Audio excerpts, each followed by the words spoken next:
What's up, folks? Casual Dad here with another Warhammer Combat Cards Warlord guide. I'm going to go ahead and run through Belisarius Cawl, who's our third super heavy warlord to be added to the game, and is one who has moved up from a bodyguard, which is pretty cool. This is the, I believe, don't check me on this, second time we've seen a bodyguard elevated to a warlord, but the last one being Trazen and Necrons was changed from the Endless card to be the card he is now. Interestingly, at this point, though, Cawl is still also available as a bodyguard, and in fact, the Battle Pass actually includes some copies of Cawl the Bodyguard. So not to be confused with Cawl the Warlord if you're looking at the Battle Pass. So watch out for that. Now, Cawl comes to the board with some pretty terrible base stats, but as you stat him up, you see he gets pretty significant. The biggest thing about him being his durability. Phenomenal amount of hit points plus Medicae, and then that Inspiring Presence makes his kind of middling stats better, and does make him a better presence on the battlefield itself. He comes in at 80 squad points, which is now the third most expensive. He's 7 points more than the Avatar, and then I believe 20 points cheaper than Guilliman, or I'll have to double check that. But now, the real key thing with Cawl, though, is his ability, and it's a joint ability because he is a super heavy. So, number one, all friendly cards always deal a minimum of 75% of their base attack damage. Additionally, all friendly cards regain 10% of their base wounds at the start of your turn. So, wow, a lot to unpack there. One thing I do want to say right out of the gate, though, is this is really cool because he's the first Servants of the Emperor warlord that really encourages running a thin deck of very powerful cards. You could say that Vaul does that, but since her buff is entirely defensive, she can fall behind a little bit on attrition if you focus entirely on defense. Cawl, though, has an automatic heal. Let me see, what is that? Base. So that is close to a base level Medicae every single turn. And of course, that's a percent base, so the higher the starting health of the card, the more wounds it will regain in the beginning. And it is at the start of your turn. So before you attack and before you are attacked back, you will heal. So not at the end of the turn. So it's actually even a little bit better. So it is like dropping a Medicae card every single turn. So if you have something that starts with like 400 hit points, it's gaining back 40% of its hit, or 40 hit points every single turn. It is only your turn, though, so that's important to note, too. So it is every other turn. So you could look at that as 5% each turn, but it happens all at once. But anyway, that's overthinking it. Now, getting to the but on the defense part, so of course he has Medicae, and then of course there are some really good Servants cards that have Medicae. Hilariously, the Cawl Bodyguard is a great piece in there because he has extremely high hit points and also does have Medicae as well. So you can stack that. So if you do both Medicae and that, your cards heal a phenomenal amount of health very quickly. Top regen on that and it just gets stupid. That durability is crazy. And it does say regain, but I believe that counts. I have to check this. There are a couple questions I have about him. So in terms of regaining, I don't know if that doesn't trigger if you haven't taken damage. So it may be worse on shielded cards. It may be worse in your first turn. But I believe that's probably a typo, and they just gain that percent of their wounds, period. But we'll double check that. And then let's talk about the damage buff. So always deal a minimum of 75%. So if you're debuffed, you can never be debuffed below that 25% debuff, which I believe is the max, which is great. But read into that a little bit more, and the more you think about it, the better it gets. So we take Fear, for example, right? If you have a stack of a debuff against a Fear card, usually you deal almost no damage. With this, you hit it as if you were debuffed, but otherwise hit it normally. Taunt as well.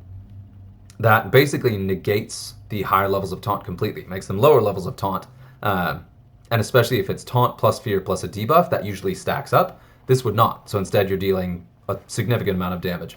But it gets even crazier because I recently heard from a friend of the YouTube channel that Barrage, the adjacent targets that take Barrage don't take the 30% now, they take 75%. So if you have a hard-hitting Barrage card, it just will wipe boards like nobody's business. It is completely insane what that does. The other thing to consider, too, is say you're hitting a card, and it's shielded card, but you do enough damage that you do some damage through that shield. Say you would normally deal 1 damage. Even 1 damage through a shield is enough to do 75% of your base damage. So people are not going to be clogging the board with cheap shielded cards with this guy. He'll just be punching right on through that incredibly easily. So that is pretty nuts already. Yeah, this is out of the gate, reading this. Okay, another one being Deathblow, of course, same thing. Deathblow will trigger, even if you have rank 1 Deathblow, it will deal a little bit more damage, I believe, and then to adjacent cards, it'll do a whole lot of damage. So if you have Deathblow or Barrage, always put it in the middle, because you really want to make sure that does the extra damage. Of course, the Deathblow is not a great call, because most Deathblow cards are cheaper and weaker and won't do as much for a call as other more powerful cards will. But a lot of them are cheaper, so maybe they slot in a bit better otherwise. Yeah, it is real good. Now, it doesn't help if you're doing, say you've got Inspiring Presence and an attack buff, like whatever, Call's ability is negated, but for the amount of damage it does with Barrage, through shields, to fear and taunt, like this is so powerful. I actually expect this to be debuffed sooner than later. I wouldn't be surprised to see Cawl get a nerf, because he's the cheapest super heavy, and that ability is global and applies all game, and it's not a ready, it's just a flat, like, here, everything is better. Yeah, he's good. Yeah, wow. Now let's take a look at some of the bodyguards that do best with him, right? So we're looking at Servants of the Emperor. I always get that backwards. And I'm going to go straight to the upper end, because I was just saying he's a warlord that really rewards running the more expensive stuff. So of course this is an ideal fit to run one of your titans. This titan happens to be included in the battle pass, and that's level 1. At level 1, it does 134 range damage that can basically not be debuffed. This thing is just terrifying. And if you do the battle pass, you get at least 2 copies, which bumps it to 164. Has a high hit count pool or high wound pool, so it'll be regenerating very quickly. That said, you're looking at 197 of your total deck points if you run this guy with Cawl. So you have, 3 points to spend? So you would just be Cawl in this guy. So maybe not the best choice unless you're doing the Apocalypse mode or a campaign. But it still is something to look out for. Now, in the more kind of reasonable school, this guy has just insane wound pool, and then also has regen on top of the healing from Cawl. Also does a bunch of base damage, so it's there. But really the ones I would reach for first are going to be your Barrage cards. So something like this guy, yeah, this guy is just kind of dumb in a Cawl deck. Got that precision shot. You get precision shot rank 1, and it, instead of doing 40%, does 79 or 75%. So that is really good. And then, of course, we'll rank down into the cheaper cards. We're looking at this guy, also a phenomenal piece with Cawl.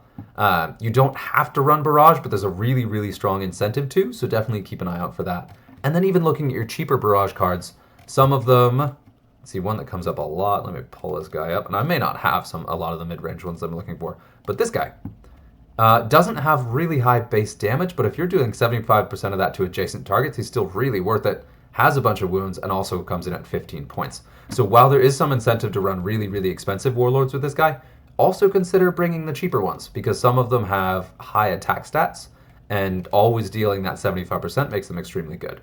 This guy being a great example, because he does have the Furious Charge, which already does the 80%, but if you're debuffed or against Fear, that again will benefit from Call's trait, and again, this guy is 11 points. So he's a very cheap piece to really benefit from that.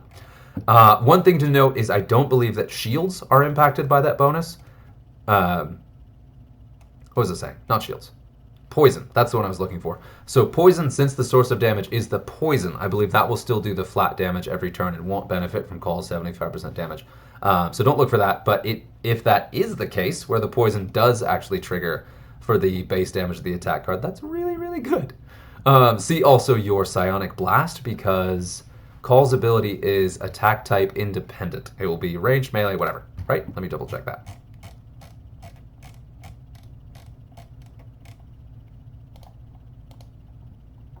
Yeah, base attack damage. So your Psionic Blast cards are dumb. So let's look at that again. So this is one of the stronger pieces. Also has anti-infantry, so it may negate, because that will do 30% to infantry. But no, that will not negate. So I've got level 3 Psionic Blast. That usually does 25% of his base attack value. Triple that. So instead it's dealing 75% of its psychic attack value. That makes Psionic Blast just incredibly powerful in a Cawl deck. Also a card with a high wound pool that will heal a fair amount every turn.